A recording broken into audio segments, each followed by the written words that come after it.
Magandang umaga po sa inyong lahat. Si Sir Bong po uli, hindi ba kayo nagsasawa?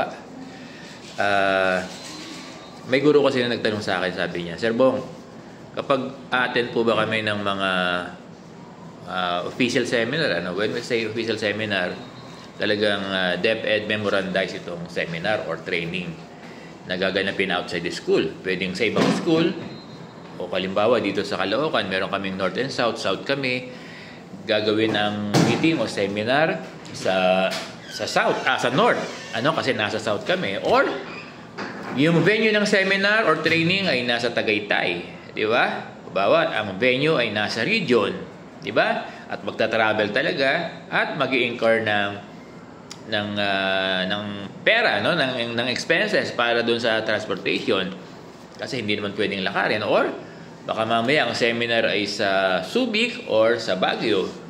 Saan ba o sino ba ang magsa-shoulder ng transportation? Alam nyo, sa mga DepEd memo, sa mga division memo, kapag may seminar or training, nandun, may provision doon kung saan kukunin yung fund for transpo and even yung registration.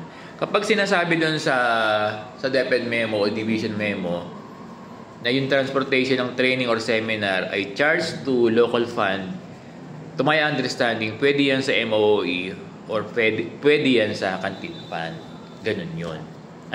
So, yung tanong ng teacher, kung saan kukunin, hindi dapat gumastos yung teacher kapag mga official business yung kanyang aatinan. Iso-shoulder yan. Ang kukuhanin yung transportation expenses kahit pa gaano kalaki yan kung yung aatinan ng teacher ay official seminar or official business na tinatawag natin, na nakamemo yan. Dapat nakamemo, memorandize ng division, yung aatinan mong seminar or training, hindi dapat yan sagutin ng teacher. So, pwede naman na abunuhan mo muna. Pwede naman ganun Kung may pera yung teacher, pwede niyang abunuhan muna. Kasi, ang liquidation niyan, magpapakita ka ng resibo, or kung walang resibo na ibinigay yung venue ng seminar, magpapakita ka ng certificate of appearance mo doon sa training. Kasi ganyan nililiquidate. So again, kung ang tanong ay kanino kukuhanin yung fund ng transportation expenses ng mga guro natin na umattend ng seminar sa labas ng school, hindi dapat gumastos yung teacher kahit na gaano kalaki pa yung transportation expenses na yan, sasagutin yan ng school. Diba? May mga case din, kasi halos lahat naman ngayon ng DepEd seminar ay libre. Diba? Hindi na charge doon sa school fund.